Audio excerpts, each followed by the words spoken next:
안녕하세요. 홍양표 박사입니다. 보통 우리가 동물들을 보면 원숭이를 보든 독수리를 보든 어떤 동물들이든 이 새끼가 살아남기 위해서는 훈련을 합니다. 먹이. 그러니까 동물은 주로 먹이죠.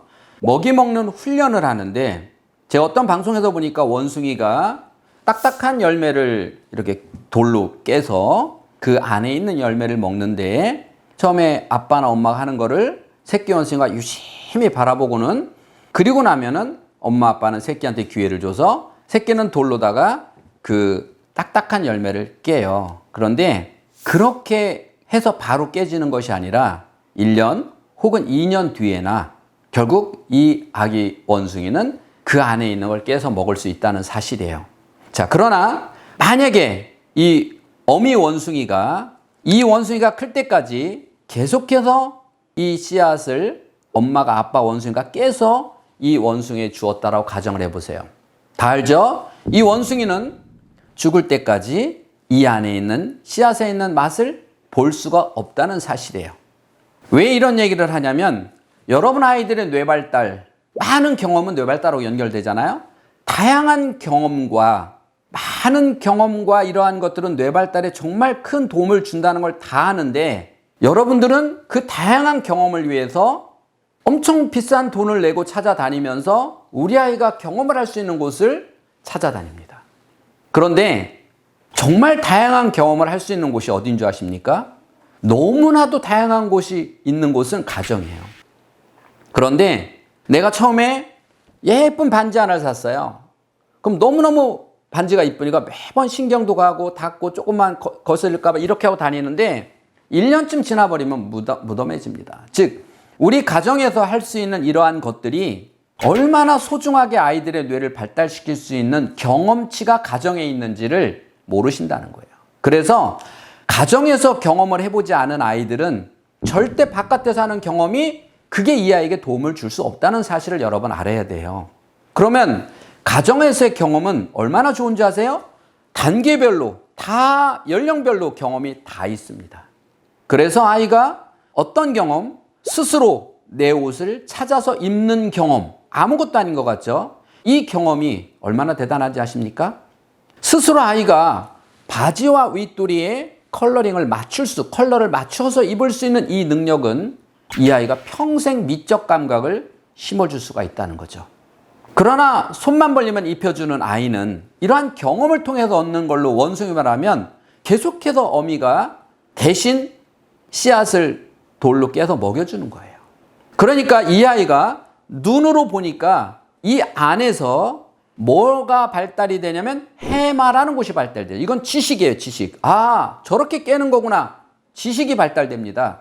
그런데 어떤 부분이 발달이 안 되냐면 감각신경이 발달이 안 돼요.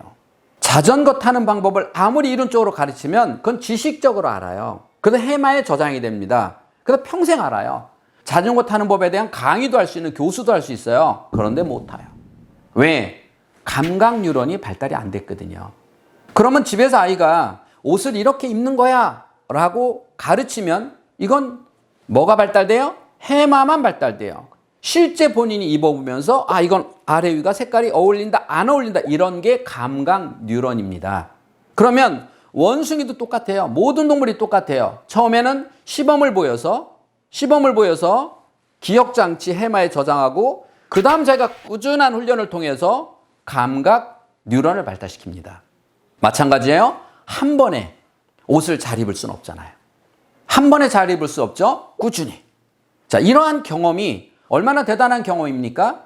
그리고 늘상 말하지만 한국 사람 세계적으로 호문클루스 이론에서 손바닥이 가장 뛰어난, 즉 뇌를 발달시킬 수 있는 가장 뛰어난 부위가 손바닥이라고 얘기했죠. 그런데 이 손바닥에서 아이가 젓가락질과 숟가락질을 할 수 있는 이런 경험, 이 경험은 어디서 할 수 있냐고. 식당 가서 어쩌다 한번 해요.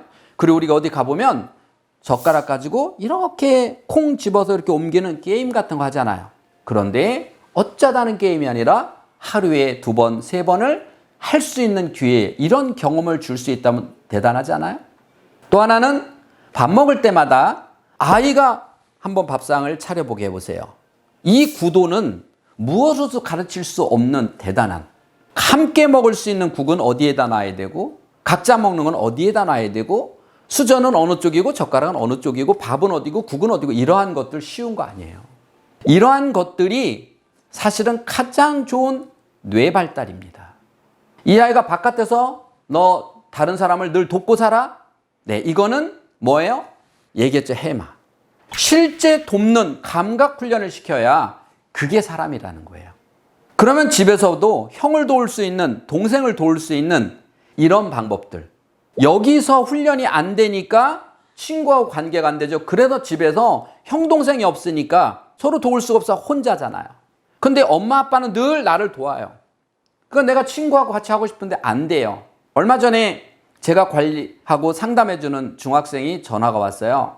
박사님, 저 친구하고 친하게 지내고 싶은데요. 어떻게 해야 될까요? 엄마들이 보면 웃음 나오죠. 중학생이요. 아무것도 아닌 것 같죠? 근데 이 아이에겐 이게 엄청난 고민이에요. 제가 얘기했어요. 너가 가장 행복할 때 친구들이 어떻게 해줄 때 행복하니? 저한테 맞춰줄 때요. 그럼 너도 친구를 맞추면 되잖아. 그럼 제 생각은요. 그렇지. 네 생각을 주장하면 그러면 너는 친구가 없어. 친구한테 일단 맞춰봐. 친구가 무엇을 좋아하는지 그럼 알아야 되지 않니? 그래서 친구를 분석해 봐야지. 우리 친구 얘는 뭘 좋아하고 얘는 뭘 좋아하고. 그러면 이 친구가 좋아하는 축구를 좋아한다. 난 축구 싫어해. 그러면 그 친구가 좋아하는, 야, 축구 할래? 그럼 친구, 그럴까? 올 거 아니에요. 근데 나는 농구만 좋아해. 근데 얘는 농구 싫어해. 야, 농구하자. 그럼 얘가 싫어. 나 축구 할 거야. 그럼 너가 안 놀아. 그러면 그 친구가 좋아하는 걸 하다 보면, 아, 여기도 이런 게 있구나. 또 다른 경험을 통해서 너는 성장하는 거야.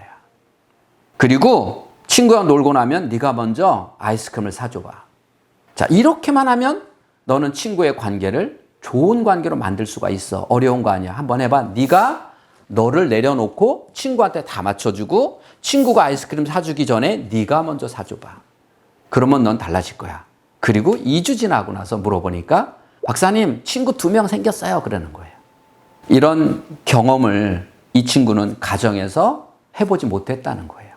그래서 부모님께 얘기해서 아이가 늘 엄마 도와 아빠 도와 훈련을 시키세요. 라고 얘기해 준 겁니다. 여러분, 아이가 행복한 아이로 크고 싶으면, 그 다음에 사회 나가서도 잘 적응 아이로 키우고 싶으시면 먼저 가정에서 그 많은 것들, 책장 정리하는 거, 내가 읽은 책은 반드시 그 자리에다 갖다 놓는 것, 상 놓는 것, 설거지하는 것부터 이런 다양한 경험을 어느 집에서 시켜주겠어요. 어디 가서 이런 다양한 경험을 통해서 뇌발달할 수 있겠습니까? 최고의 뇌발달, 최고의 교육 장소는 가정이라는 거 여러분 잊지 마시고 오늘부터 꼭 실천하시고, 실천하다 어려우신 거 있으시면 언제든 연락주세요. 제가 바로바로 달려가겠습니다. 지금까지 인간수업의 홍양표 박사였습니다. 감사합니다.